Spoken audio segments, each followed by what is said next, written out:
오늘 이제 계시록 13장을 하고자 합니다. 우리가 좀 읽었지만은 잘 이해가 안 될 수 있을 것입니다. 사실은 이렇게 계시록이 읽어도 머릿속에 이렇게 정리가 안 되기가 십상입니다. 그래서 먼저 이렇게 계시록 13장에 대해서 조금 윤곽만이라도 이렇게 좀 전해 드리고 계시록의 말씀을 좀 더 이렇게 우리가 좀 깊게 다가섰으면 좋겠습니다. 계시록 13장 1절에서 18절은 그 네 가지 내용, 네 가지 단락으로 구성되어 있습니다. 1절에서 6절은 바다에서 올라온 짐승이 나타나고요. 두 번째는 7절에서 10절은 마지막 때의 우상 숭배, 그리고 세 번째 11절에서 14절에서는 땅에서 올라온 짐승, 그리고 네 번째는 육류표를 이렇게 이야기하고 있습니다. 15절에서 18절까지입니다. 총체로 말하면 사단의 집단인 바다의 짐승과 땅의 짐승이 서로 연합해서 세상을 통제하며 육류표가 등장하는 모습을 13장에서 담고 있습니다. 다시 말씀드리면 13장은 종교와 정치, 이것이 힘을 합해서 결탁해서 이 세상의 영적인 상황을 완전히 사탄의 지배하에 던져놓고자 하는 그러한 책략이 담겨져 있다는 것입니다. 그들이 누구냐 도대체? 그러면은 바다에서 올라온 짐승은 뭐고 땅에서 올라온 짐승은 뭐냐? 한편에서는 바다의 짐승은 이렇게 카톨릭으로, 그리고 땅의 짐승은 로마로 해석해 오기도 했습니다. 지금도 이렇게 역사적 입장에서 과거주의 입장, 이미 일어났던 사건, 과거했던 사건이라고 보는 사람들은 로마와 또 가톨릭 간의 분쟁을 가지고 이 성경 구절을 해석하려는 시도가 있고 그렇습니다. 그렇지만 앞으로 추세는 우리가 더 지켜봐야겠지만은 아무튼 분명한 것은 종교의 세력과 정치의 세력이 결탁해서 전체 시대를 배도의 시대로 몰아넣고자 하는 의도가 밑바닥에 깔리는 것만은 분명합니다. 이러면 우리는 또 그냥 가슴을 찰령합니다. 자, 그럼 어떻게 살아남을 수 있느냐? 그럴 필요가 없습니다.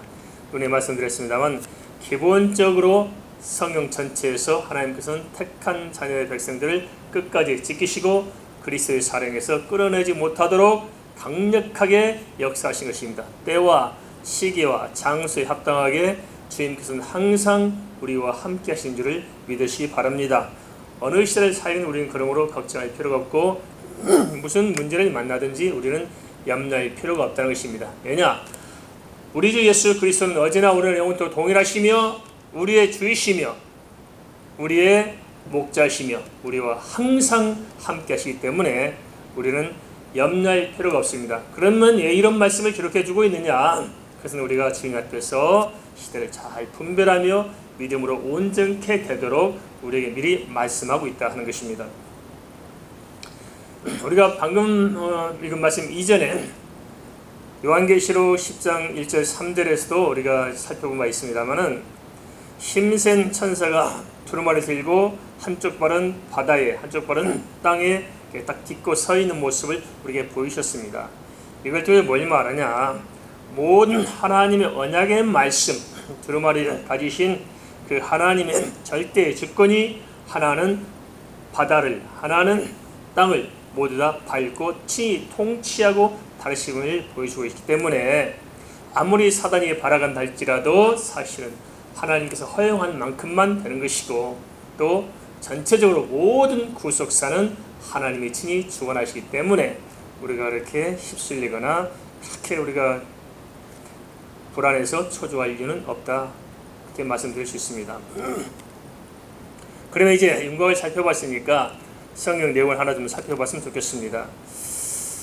성경을 살펴보면서 좀 확인하는 게 중요하다 싶습니다. 먼저 요한계시록 13장 1절을 좀 다시 볼까요? 요한계시록 13장 1절입니다. 내가 보니 바다에 산 짐승이 나오는데 뿔이 열이요 머리가 7이라. 그 뿔에는 10 왕관이 있고 그 머리들에는 신승모독하는 이름들이 있더라. 1절은 짐승의 실체를 보여주고 있습니다.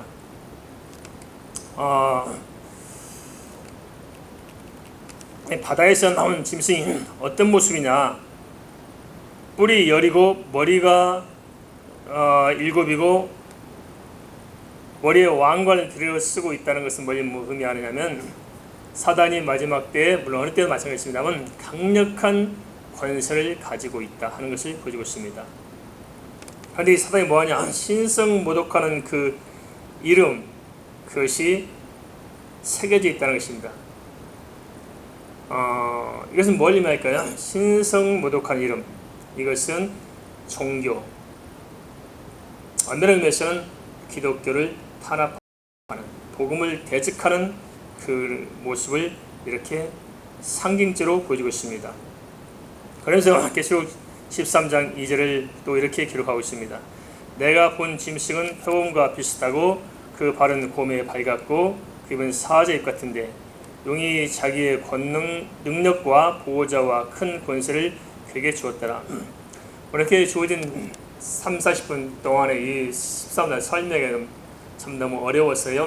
그러니까 대충 윤곽을 좀 말씀드리고, 대신에 제가 이것을 전부 다 책을 썼습니다. 써서 13장도 다시 다 써놨습니다. 써서 쓴 것을 보내드리겠습니다. 아니면 받을 수 없는 분들은 프린트 줄 테니까 다시 읽어보면 세시한 내용 거기서 보도록 하고요. 이렇게 윤곽을 좀 이렇게 보도록 하겠습니다.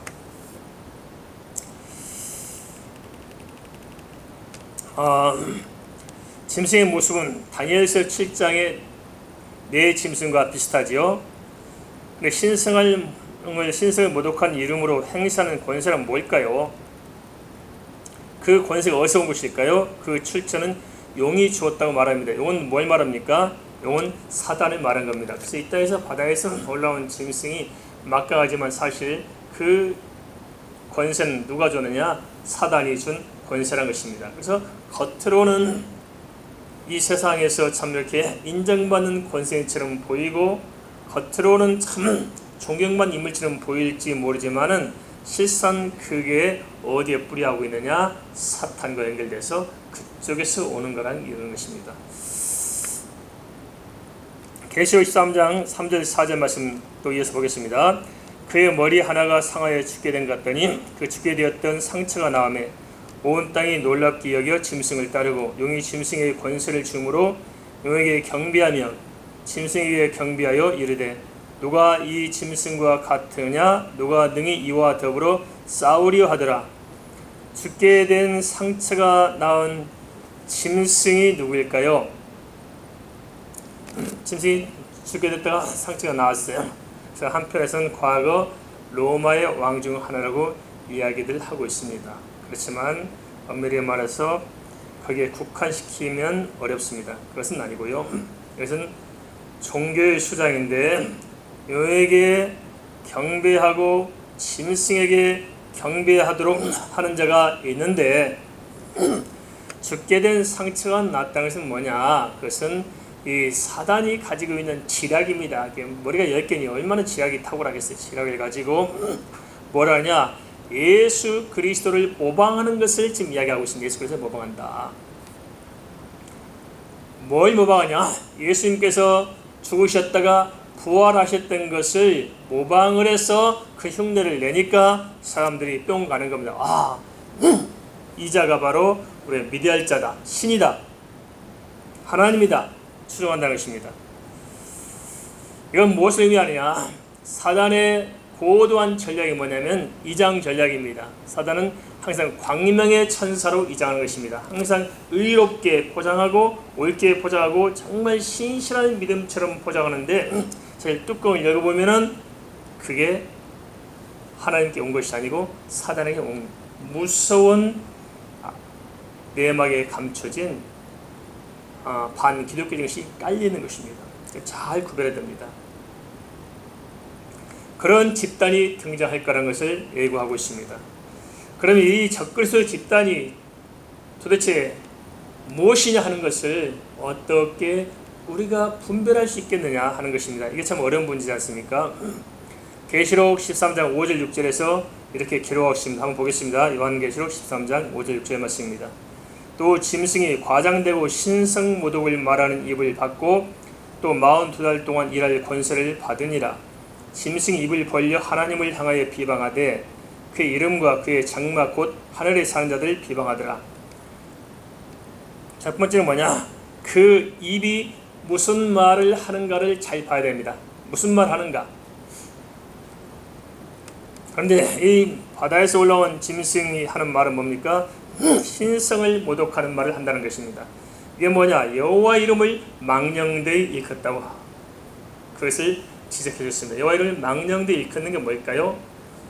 잘 봐야 됩니다. 지구상에서 딱 한 명이 자기가 여호와라고 표방하는 사람이 있습니다. 누구냐? 그 공식 명칭이 누구 비판하는 게 아닙니다. 공식 명칭이 그리스도의 예수 그리스도의 대리자라고 하는 것이 공식 명칭으로 쓰는 사람이 딱 한 명 있어요. 그 뭐냐면 교황입니다. 교황의 공식 명칭은 그리스도의 대리자입니다. 대리자. 자기가 곧 하나님의 대리자, 하나님이라는 것이죠. 그것이 바로 신성을 모독하는 이름이 그 이마에 있는 것입니다. 이걸 잘 봐도 그 머리에 크게 붙어 있는 거예요. 삼중관에 써 있는 공식 명칭이 그리스도의 대리자입니다.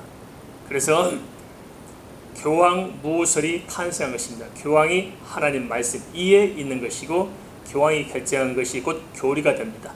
이게 무서운 겁니다. 이것이 바로 신성 모독하는 것이고 여호와 이름을 망령되이 일컫는 것입니다.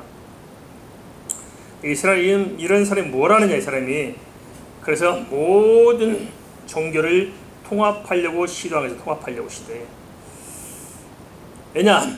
그래서 사단을 경배하도록 해나가는 과정이기 때문에 모든 종교를 통합해서 다 하나님이 아니라 사단을 숭배하도록 끌어가려고 하다 보니까 종교를 물타기 하잖아요. 물타기.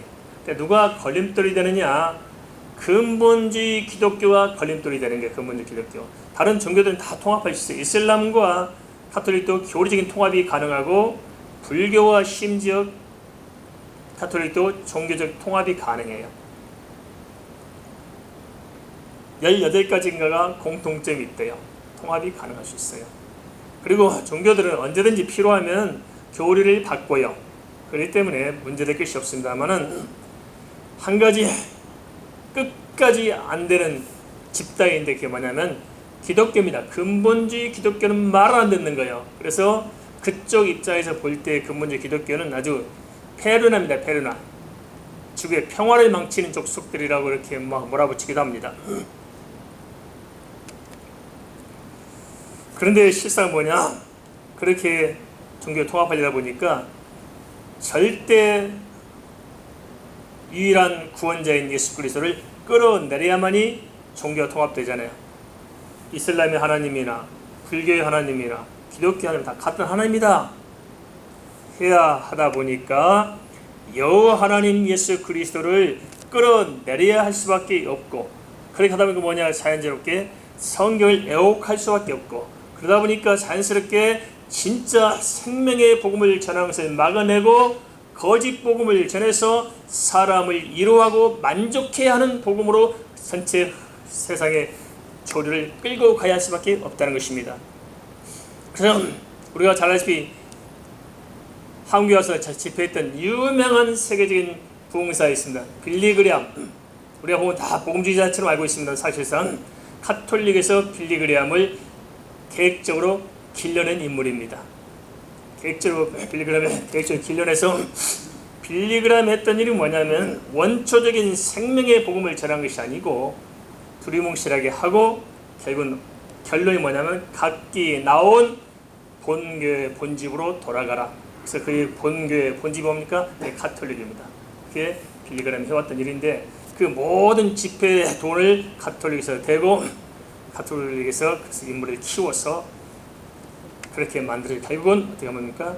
카톨릭과 기독교 문을 열어놓고 하나의 종교를 통합하도록 시도해왔던 것들을 이렇게 우리가 모르지만 무서운 암투들이 밑바탕에 깔려있는 것을 보통 사람 모르잖아요. 그런 일들이 지금 진행되어 왔고 지금도 아주 수도 면밀하게 그런 일들이 어디서 어떻게 하는지 모르지만 계획될 것이고, 어떤 경우는 또 심지어 각 개인 하나하나를 딱 까발려가지고 목덜미를 붙잡고 있는 것도 있을 것입니다. 그래서 꼼짝없이 끌려가는 것도 참 많이 있을 것입니다. 이런 것을 한다는 것입니다. 근데 결국은 뭐 하느냐? 이스라엘 하는 일이 뭐냐? 결국은 하늘에 사는 자를 비방한다는 것입니다. 그건 뭐냐?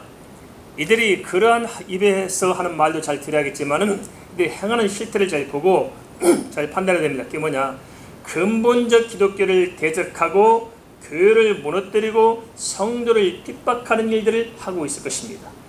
그한 예로 한 분야 경우에서는 이슬람을 누가 만들었냐 했을 경우 가톨릭이 이슬람을 만들었다고 주장하는 것도 있습니다만은 그것도 한편 또 일리가 있습니다. 가톨릭에서 이슬람을 만들어서 이슬람을 통해서 유대교를 싹쓸이하고 카톨릭 중심의 종교적 통합을 이루게 했는데 끝내 이스라엘의 말을 듣지 않고 반기를 들게 됨으로 말미암아서 복잡해졌다고 주장하는 사람도 있긴 합니다. 근데 참고사항으로 알고 계시면 되겠다 싶고요. 조심할 것은 뭐냐? 사탄은 조직적으로 치밀하게 우리에게 다가온다는 것입니다. 그걸 잘 기억하자는 것이고요. 그래서 우리는 어떻게 분별하느냐? 두 가지로 분별해라. 그 입에서 나오는 말을 잘 분별해라. 입에서 나오는 말을 무슨 말을 하는 것인가 봐야 됩니다. 무슨 말. 그 다음에 그 말과 또 이면에서 그들이 행하는 작태, 행위가 무엇이냐, 무슨 일을 하는가 하는 것을 깊이 잘 살펴보면은 그 속에 감춰진 음모가 드러날 것이라는 것입니다. 사단은 항상 그렇습니다만 데살로니가후서 2장 9절에서 12절 말씀드린 대로 여기에 답이 있습니다. 두 가지. 사단이 하는 첫째는 거짓 복음입니다. 거짓 복음을 퍼뜨려서 그것으로 사람을 분별 못하고 사단을 추종하게 만드는 것이고, 그 다음에 또 한 번은 뭐가 있냐? 거짓 능력, 기적, 이적을 일으켜서 사람의 혼을 빼갑니다. 그래서 두 가지를 잘 분별해야 됩니다. 하나는 입에서 나오는 말, 그걸로 거짓된 건데 그게 더 가슴에 와닿고 더 설득력이 있고 더 매력적이에요. 그게 다 그게 잠겨들게 되어 있습니다. 또 하나는 거짓 능력은 이 세상에 강력한 파워풀한 어떤 능력이 있을 것입니다. 그래서 저는 개인적으로는 그렇게 생각합니다. 설교에 대해서 우리가 이제 생각을 다시 하자. 왜 설교가 필요했을까요? 본질로 돌아가야 된다. 설교가 필요했던 것은 성경이 없던 시절입니다. 그죠? 성경 읽을 수도 없고 볼 수도 없으니까 어떻게 돼요? 그 성경을 봤던 사람들이 그 말씀을 가지고 설명해주고 성경이 밑바탕에 깔려있지 않고 하니까 신앙의 경험을 가지고 자꾸 성도들을 접하다 보니까 그게 쌓이면서 설교하기를 학문이 태동하게 된 거예요. 그러니까 원래는 설교가 없었어요. 우리는 사도행전 베드로 첫 번째 메시지 전한 것을 첫 번째 설교로 이야기한다. 설교학적 관점에 접근하면 안 되는 것이고 복음을 전한 거잖아요. 복음을 전한 거.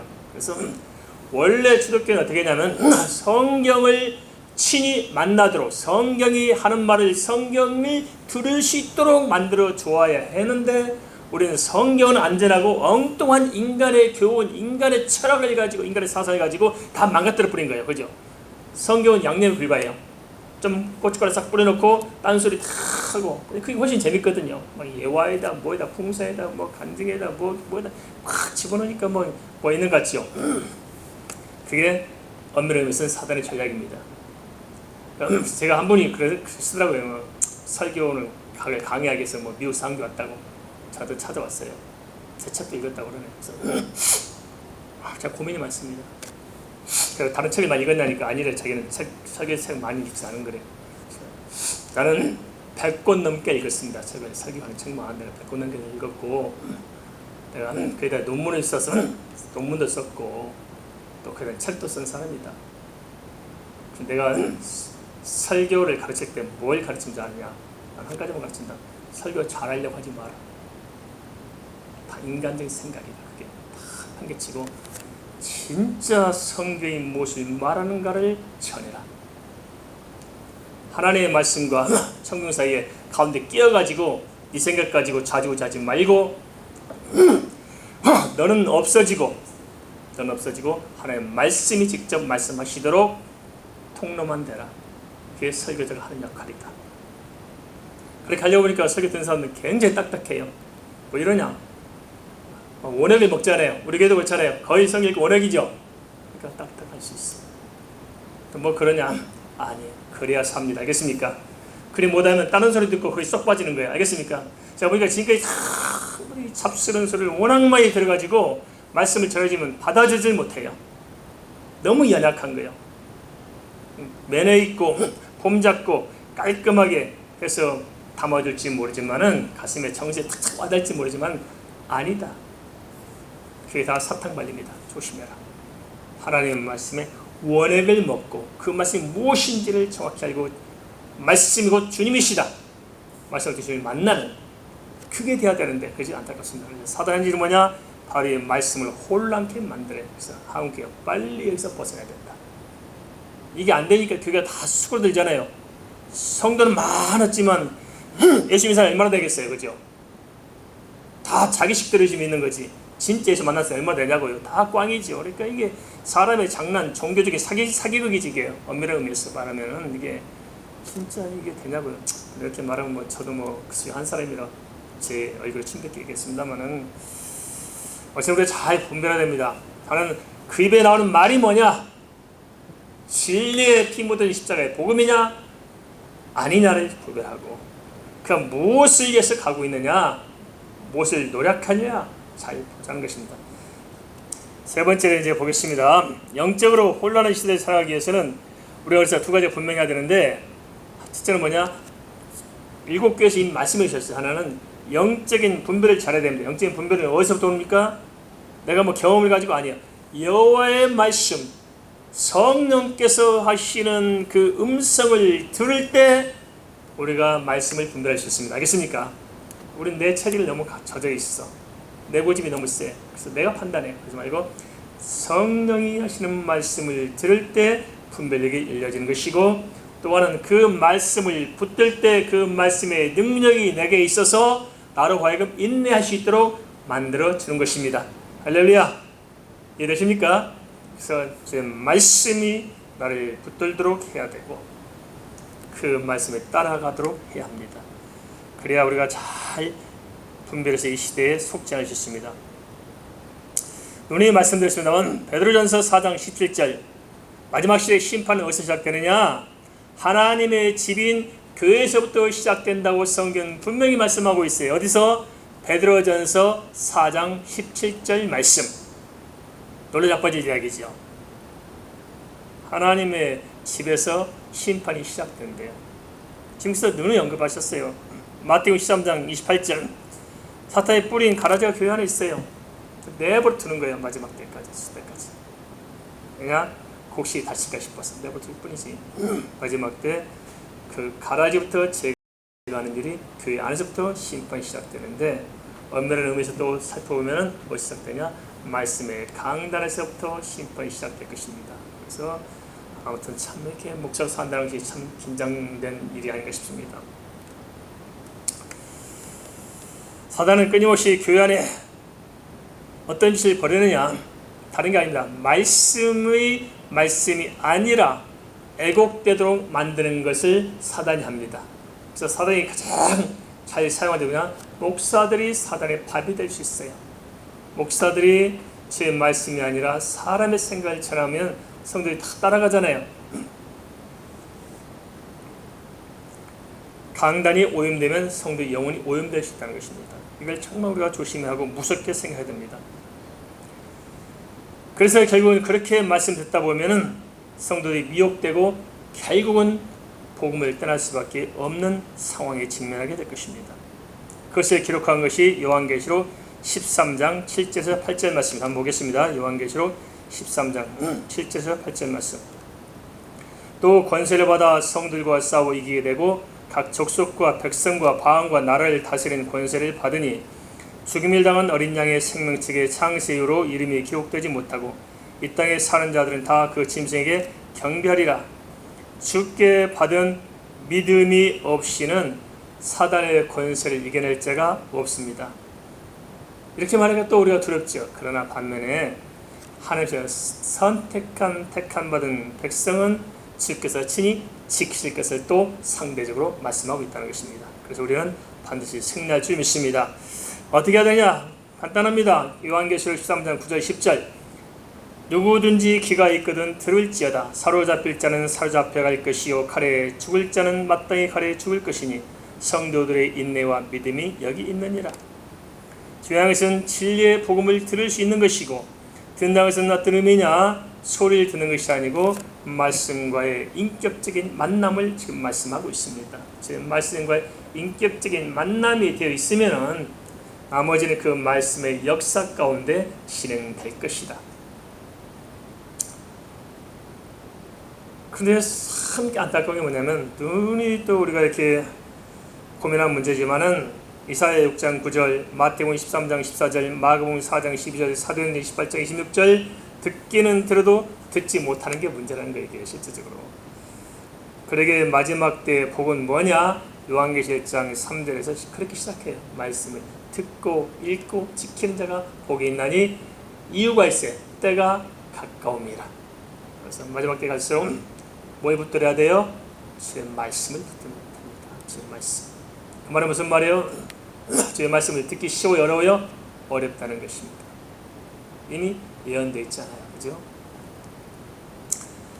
간혹 우리가 예수 믿는 믿음 때문에 또는 복음 전파로 인해서 생명을 이어받을 수 있을 거예요.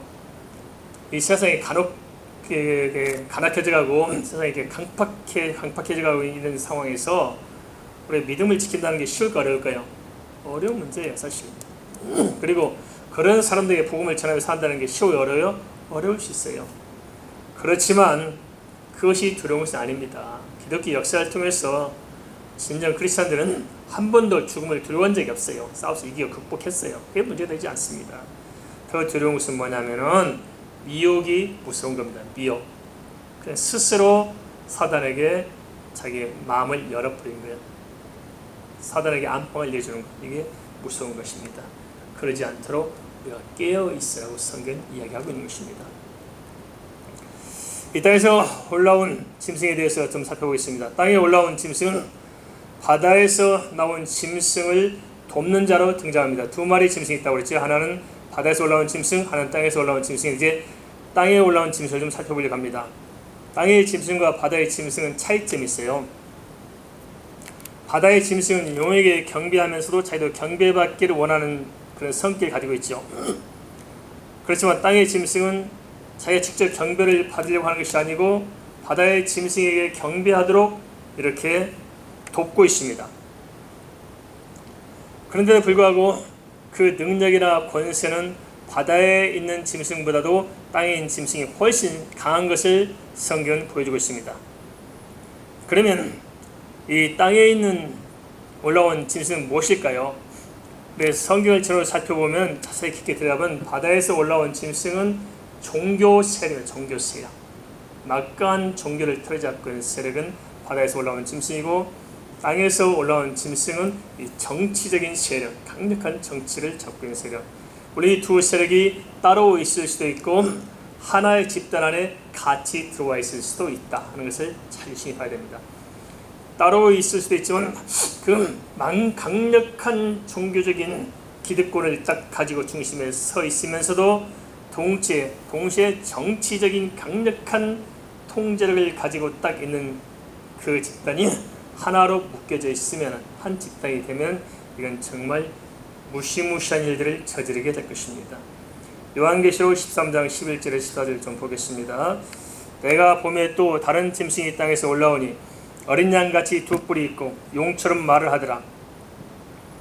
그가 먼저 나온 짐승의 모든 권세를 그 앞에서 행하고 땅과 땅에 사는 자들을 처음 짐승에게 경배하게 하니 그 죽게 되었던 상처가 나은 자니라. 큰 이적을 행하되 심지어 사람들 앞에서 불이 하늘로부터 땅에 내려오게 하고 짐승 앞에서 받은 바 이적을 행함으로 땅에 거하는 자들을 미혹하며 땅에 거하는 자들에게 이르기를 칼에 상하였다가 살아난 짐승을 위하여 우상을 만들라 하더라. 계시록 13장 11절에서 14절은 땅에 나온 짐승, 곧 정치 집단의 실체와 그가 하는 일을 잘 알려주고 있습니다. 실체는 뭡니까? 엄청난 이적을 행하는 막강한 권세가 그에게 있다는 사실을 보여주고 있습니다. 근데 하는 일은 뭘까요? 그런 막강한 권력을 가지고 뭐 하느냐? 바다에서 나온 짐승, 곧 말씀드린 대로 종교 세력을 비호하고 우상을 만들도록 하고 있죠. 바다에 나온 짐승과 땅에 올라온 짐승의 공통점이 뭡니까? 둘 다 사단이 쓰는 두 도구라는 사실을 성경이 이야기해주고 있습니다. 적그리스도는 어느 때나 있어 왔지만 예수 그리스도의 재림이 임박할 때 가장 강력하게 활약을 하는 세력이 등장할 것입니다. 그가 어떤 자냐? 그는 모두가 환호하는 막강한 종교 권력자가 될 것입니다. 그리고 그 자는 정치력도 탁월해서 정치 권력과도 잘 결탁하고 끌어가는 자가 될 것입니다. 그런데 이런 자들이 마지막 때 보면 세상에서 세상을 이끄는 가장 영향력 있는 인물로, 모두보다 존귀한 인물로 부각되고, 그러한 강력한 영향을 가지고 자기를 우상화하고 또 결국 사탄을 숭배하는 방향으로 지구촌의 물꼬를 열어갈 거란 것입니다. 그 자가 한 사람일지 한 집단일지 모르지만 우리가 잘 봐야 됩니다. 항상 이 사단의 세력들은 전통적인 기독교, 근본적인 기독교, 생명의 복음보다도 훨씬 더 매력적이고 훨씬 더 아름다운 것으로 포장하고 있습니다. 그래서 그들이 쓰는 용어를 딱 결합해보면 몇 가지 공통된 특징이 나오는데 뭐냐, 정의를 부르짖습니다. 정의를 부르짖으니까 다 매력이 있잖아요. 정의. 우리는 정의를 부르짖지 아니에요. 우리는 하나님의 뜻을 말하잖아요. 정의가 어디서 나옵니까? 하나님의 뜻, 하나님의 기준이지 세상의 정의가 아니잖아요. 근데 정의를 부르짖습니다. 사람이 쏙 빠져요. 정의를 부르짖으니까. 그 다음에 평화를 이야기합니다. 우리의 평화는 그리스도의 평화지 로마의 평화 아니잖아요. 팍스 로마라가 아니고 팍스 크리스찬입니다. 팍스 크리스찬. 근데 그들은 같은 평화를 이야기합니다. 자기 중심적 평화인 거지 사실은. 그 다음에 사랑을 이야기합니다. 사람이 쏙 빠져 사랑을 이야기. 사랑. 그 다음에 행복을 이야기합니다. 그 다음에 인권을 이야기합니다. 그렇지만 잘 분별해야 됩니다. 그런 것으로 포장해서 이장해서 본질을 가린다. 본질은 뭡니까? 주 예수 그리스도의 생명의 복음을 듣고 회개할 때만 사람은 하나님의 말씀을 깨닫고 하나님의 공의가 세워지는 것입니다. 믿습니까? 그리고 예수 그리스도 안에서 회개하고 내 심령에 하나님의 은혜가 채워질 때만 우리는 참된 평화를 누릴 수가 있는 것입니다. 세상이 가져온 것이 아니고 하늘에 주는 평화가 있는 것이고, 이 세상에 인간의 욕망이 어떤 인간의 개념적인 사랑이 아니라 예수 그리스도를 제대로 만나서 변화될 때만이 하나님의 사랑을 우리가 알 수가 있는 것이고요. 그리고 오직 하나님의 영광을 발견하고 그 안에 머물 때만 인간은 비로소 인간으로서 하나님의 창조한 목적 그대로 행복해질 수가 있는 것입니다. 그리고 인권이요, 뭐가 인권입니다. 내 욕심대로 마음대로 하는 게 인권이 아니고 예수 그리스도를 만나서 내 속살이 완전히 거듭나고 새로워질 때 내가 하나님의 사랑 가운데 십자가의 대속을 통해서 구원받은 하나님의 백성의 사실을 깨닫고 알고 믿을 때, 그때 진정 내 자신의 자존감을 회복할 수가 있는 것입니다. 너무 달라요. 세상에 얄팍한 것으로 속에서 접근하는 세력들을 우리가 조심하고 또 조심해야 됩니다. 그럼 이 종교 권력과 정치 권력이 야합한 상태에서 이 강력한 세력이 자기들을 숭배하고 사단을 숭배하고 결국 지구촌원들을 적그리스도의 세계로 만들고자 주장하는 수단인데 그게 뭐냐? 그게 바로 666표라는 것을 성경은 이야기하고 있습니다. 하늘이 666표에 대해서 잘못된 정보가 너무너무 많습니다. 우리가 잘못 들어서 괜히 이렇게 혼란을 겪는데, 아닌 것부터 먼저 말씀드리겠습니다. 첫째,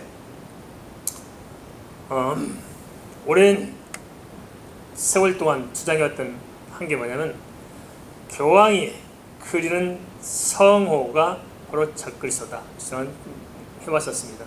그래서 사제들이 애가 태어나면 머리에서부터 찍고 내려서 좌우 팔을 쫙 그는 것, 그래서 이게 사단이 너는 내 것이라 점 찍는 그 사단 인치는 작업, 그것이 바로 666표다 이렇게 주장한 세력도 있었는데 성경에서 좀 말하는 그 본말과는 조금 다릅니다. 그렇지만 한번 좀 생각해 볼 것은 있지 않겠어요? 그죠? 예, 이걸 찍어요. 너는 당신은 교황에게 속한 자입니다. 그 표로 찍는 게 이걸 그는 것입니다. 웃기죠? 그게 밑바탕에 깔려있는 거예요. 이게 다 속고 살잖아요. 그죠? 그래가지고 그걸 오래전부터 주장해온 학자들이 있습니다. 그다음 두 번째는 요즘 또 많이 소개됐으나 두 번째 주장했던 것이 뭐냐면 게마트리아 기법. 게마트리아 기법은 뭐냐면 알파벳 순서, 알파, 감마, 달 쭉 나가는 순서에서 1, 2, 3, 4, 5, 6, 7, 8, 9, 0 붙이고 또 뭐 10, 20 숫자 붙여가지고 또는 요즘은 영어 알파벳으로 또 붙이대요. 그래서 그 숫자를 조합해서 더하면 몇이 되고 곱하면 몇이 되고 빼면 몇이 되고 해서 조합해가지고 실제적으로 이렇게 의사 전달할 때 비밀한 것을 전달하기 위해서 이 게마트리아 기법을 사용했던 적이 있었습니다. 그래서 이 기법을 보고 숫자에 맞추면 암호 풀듯이 풀면 이제 무엇을 의미하는 것을 알 수 있었던 거죠. 그 게마트리아 기법이었다. 그래서 한국에 이 책들이 너무 많이 왔습니다. 알렉산더를 이렇게 맞춰봤더니 666이더라. 뭐 히틀러를 이름을 더했다가 뺐다가 곱했다가 나눠봤더니 666이더라. 자기 멋대로 이렇게 붙였다 뗐다 하면서 666을 만들어내. 기술도 좋고 재주도 좋죠. 그런데 이 게마트리아 기법이 말하지 않습니다. 또 하나 베르치. 베르치 전에 뭐가 있었어요? 바코드. 바코드 밑에 숫자가 666이었다. 그런 책들이 한국에 너무 팔리다 보니까 다 그렇게 알고 그 밑바탕에 탁 성에서 깔려 있어요. 그러나 그렇지 않습니다. 베르치 받으면 지옥 간다고 그러잖아요. 한 가지 생각합시다. 천국 가고 지옥 가는 것이 행위에 있어요? 믿음에 있어요? 예, 지옥 가요. 예수 그리스도를 안 믿으면 지옥 가잖아요. 뭐 받고 안 받고 문제가 아니고 믿음이 있는 거거든요. 우리는 그런 식으로 끌고 가니까 공포감을 조장해요. 그리고 오히려 반대로 그런 주장들이 사단의 전략에 말려들게 만드는 위험을 가지고 있습니다. 그래서 이것은 성경에서 말하는 육류표현은 별로 직접적 관계가 없다 하는 것을 우리가 좀 알 필요가 있겠고요. 그럼 성경에 뭐라 말하는 게 중요하잖아요. 성경 찾아보겠습니다. 먼저 요한계시록 13장 15절에서 18절 말씀 봉독하겠습니다. 그가 권세를 받아 그 짐승의 우상에게 생기를 주어 그 짐승의 우상으로 말을 하게 하고 또 짐승의 우상에게 경배하지 아니한 자는 몇순이 다 죽이게 하더라. 그래서 짐승의 우상이 말한다는 것은 무슨 말일까요? 짐승의 우상이 말해요. 그러면 목석이 말할까요? 금으로 만든 게 말할까요? 그것이 아니고 느부갓네살의 금신상처럼 강력한 영향력에 집중을 누가 가지고 있냐? 신상이 가지고 있는 거죠. 느부갓네살의 그 금신상 때문에 다니엘이 죽을 뻔했잖아요. 그게 말을 하게 한다. 그러니까 그 우상에게 뭘 부여해요? 신격을 부여한 겁니다. 신격.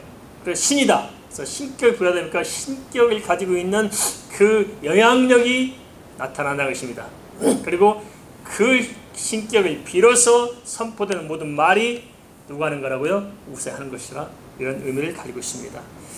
그런데 이게 뭐라고 있습니까? 결국 육류표는 뭐에 관계되냐면 우상과 또 우상에 경배하는 것과 밀접한 직접적 관계에 있다는 사실들을 이야기하고 있죠. 그 다음에 좀 보겠습니다.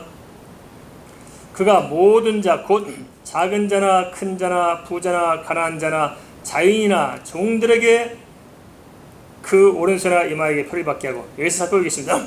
작은 자나 큰 자나 부자나 가난한 자나 자인이나 종들에게 공통적으로 접목되게 하려면 어떤 문제가 생깁니까? 이것은 제도화되고 시스템화돼야 됩니다. 알겠습니까? 법적으로 합법적으로 제도화가 되고 합법적으로 시스템이 되어야 외 없이 전체 사람들에게 적용이 되는 것입니다. 그래서 이것은 개인적이 일어나는 사실보다도 합법적이고 시스템화되는 정책적 이것이라는 것을 알습니다. 그래서 필요한 게 뭐냐? 이 일을 이루기 위한 것이 바다에서 올라온 짐승이 하는 일인데 이것을 누가 도와요? 정치 권력이 도와야 됩니다. 왜냐하면 이건 정치적으로 해결할 수 있는 일이기 때문에 이 두 가지를 같이 가지고 있다면 자기 마음대로 하겠죠. 이것을 성경은 전제해주고 있다 하는 것을 보게 됩니다. 그럼 그들은 왜 그럴까요? 정치 권력자들은 종교를 통해서 완전히 강력한 절대 군주가 되길 원합니다. 또 반대로 종교 세력은 정치 세력을 끌어들임으로 말미암아서 그 종교를 팽창시키는 도구로 삼습니다. 그러니까 야합하는 거죠. 정치권과 기업하는 사람들이 결탁해서 하는 것과 똑같아요. 정치, 재벌, 야합이나 똑같은 거잖아요. 그렇죠? 정략 결혼과 같은 것입니다. 서로에서 자기 이식을 챙기려고 하는 거죠. 그래서 지금까지 역사적에 보면 로마에서 마찬가지입니다. 뭐 콘스탄틴 대제가 뭐 이렇게 뭐 기독교를 허용했다 아닙니다. 더 면밀하게 역사를 정원돼 보면은 그 기독교란 그 매체를 중심으로 넓혀진 모든 지배했던 나라들을 하나 통합시켜서 강력한 정권을 창출하고 했던 밑바탕에 깔린 음모가 있었다는 거예요. 그걸 통해서 기독교를 이용해 먹은 거잖아요. 그리고 기독교는 그걸 통해서 또 성장하면서 또 자기 외형적인 세력을 삼고 있고,